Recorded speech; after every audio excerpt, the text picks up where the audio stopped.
guys, it's Jessica Hayes. So I had quite a few requests to do this tutorial for the eye look that I used on my latest fashion lookbook, and I did this kind of mustard poopy eye. I've been wearing this look a ton lately, and you guys wouldn't believe how easy it is to recreate this. I'm gonna start by concealing the eyes with the Kat Von D L5 Neutral, and I'm just gonna tap that in with my finger. I'm gonna use the e.l.f. Shadow Primer to prime my eyes. Just pop a little bit on and just tap it in with your finger as well. So literally for this look, I've just been taking this Marron color in Solar Wind with this little Furless ME3 blending brush, just swirling it onto the brush, and then I just start by building in the crease of the eye.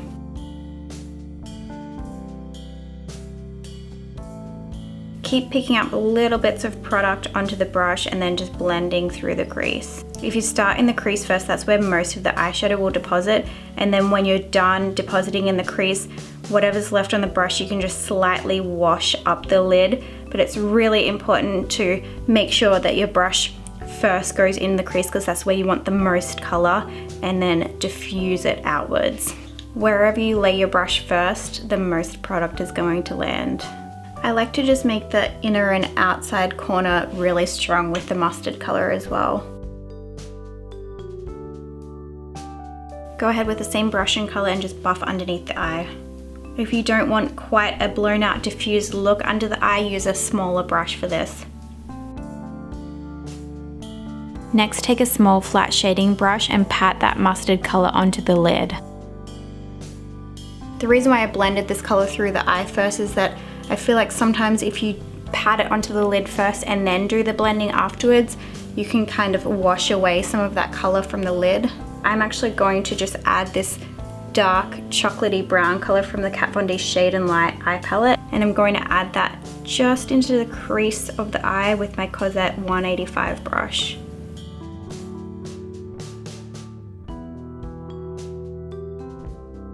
And also in the inner corner crease too.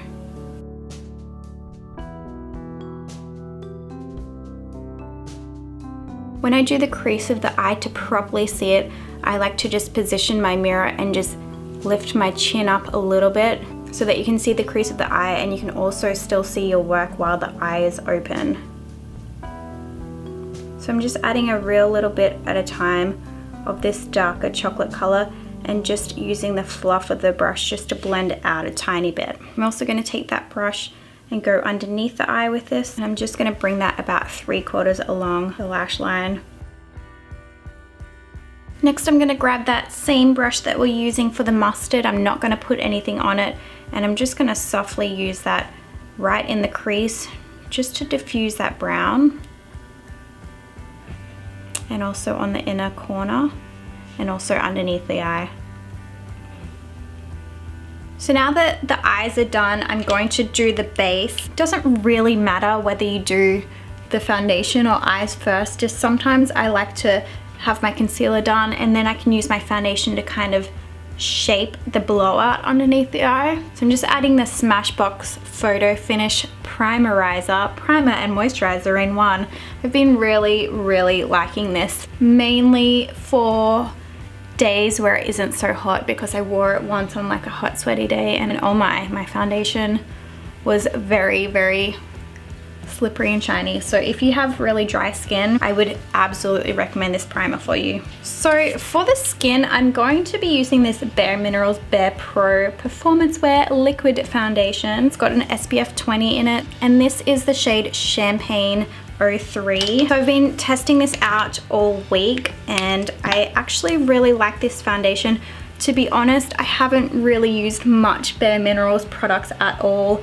I'm not really a powder foundation kind of girl, and I tried another one of their liquid foundations a while ago and it was way too dewy and oily for my skin. So this is kind of a perfect in-between foundation.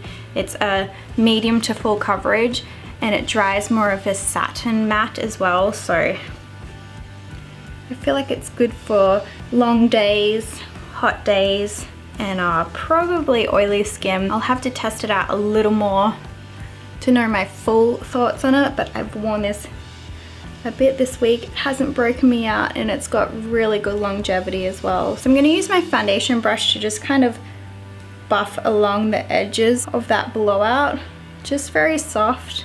And I'm using this big fluffy brush from BH Cosmetics. I'm just taking it on the inside of the eye here a little bit, because I feel like sometimes when you do that blowout, it can fluff a lot in here. It's almost like you get the fallout in here. So I always make sure I get on the inside of the nose. And then what I'll do is use a sweeping motion, almost in the shape of my eye underneath.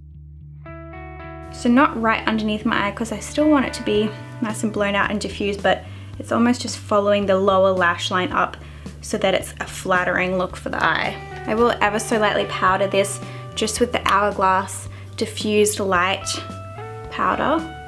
The reason why I like this powder is you can see it just has a slight iridescence to it, so it doesn't leave you with a super matte finish. It gives you more of a satin, like real skin finish without being shiny and like that matte powdery look. To contour my cheeks, I'm going to use my beloved Lazarus from the Shade and Light Eye Palette.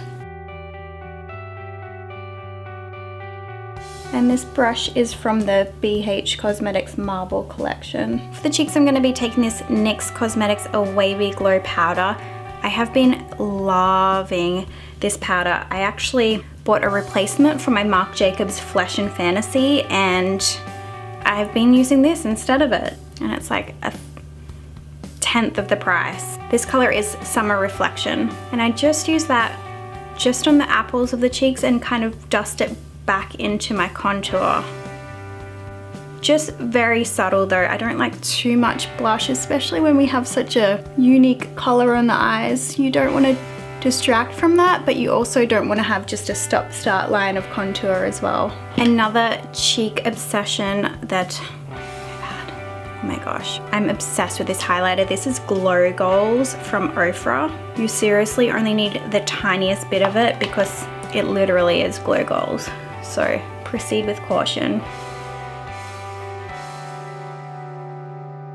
And I'm just literally dusting that onto the cheekbone, and it's already doing that. It's cuckoo bananas. I'm using the softest touch and it's like powder liquid metal. I've been taking this one as well, Glazed Donut, which is more of a white pearl highlighter, and just adding that.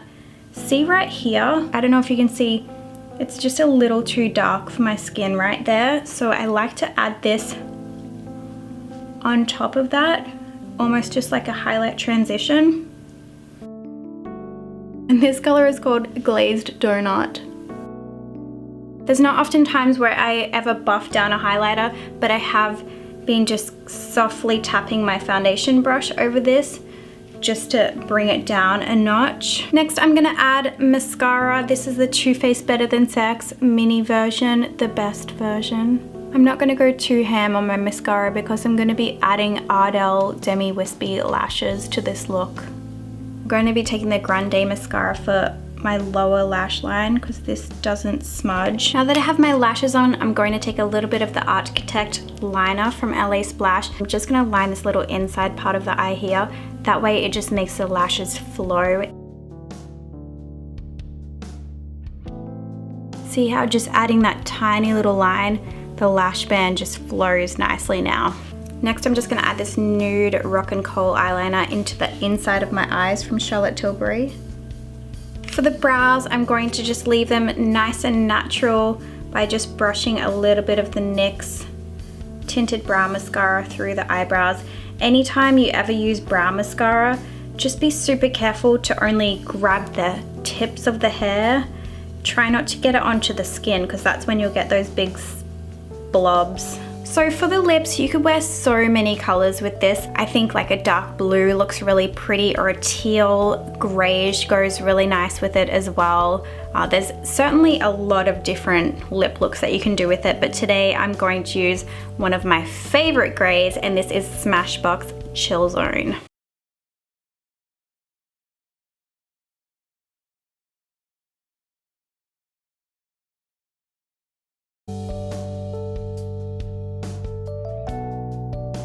I'm just gonna darken my natural freckles with this Freck. Kind of dot it on. Wait for it to dry a little bit and then you can just tap it in with your concealer brush so that it looks not too drawn on. Just lightly. Next I will absolutely be setting my face if I want this to last all day, and this is the Skindinavia Makeup Finishing Spray. So that, my friends, is the finished mustard poopy eye look that I wore in my fashion lookbook. I've been absolutely loving these mustard eyes. I think they look really pretty on hazel eyes, but they'll look great on any colored eye as well. And as you saw, it's literally just 2 colors, so it's such an easy peasy look to do. You definitely add something cute and shimmery or glittery in the center, but I like it just pretty matte and simple like this. So this was the look that I wore in my fashion lookbook, and this is one of the tops that I didn't get to display because it just came a little bit after I filmed my lookbook, but I absolutely love this top. This is from a Detroit designer called Alexandra. I'll leave her website below, but I actually did a photo shoot a few weeks ago and her stuff was used in the shoot, and I literally wanted to buy everything that was featured on the shoot. I also got a really cool top that has a really like pointy collar on it. I absolutely love, so I'll be wearing that soon as it gets cold enough out. If you haven't checked it out already, I will leave also the link to my latest fashion fall lookbook below as well. Finally, I got it up in time before the season was completely over. All right, you guys, I am off to the Michigan Renaissance Festival for my friend's birthday. Hope you guys liked this video. If you did and it was helpful, make sure you give me a thumbs up, and see you guys for my next video. Peace out. I just quickly had to come back and show you guys. I just added OCC lip tar and Quicksilver over the top of this. Look how good it looks. Okay, bye.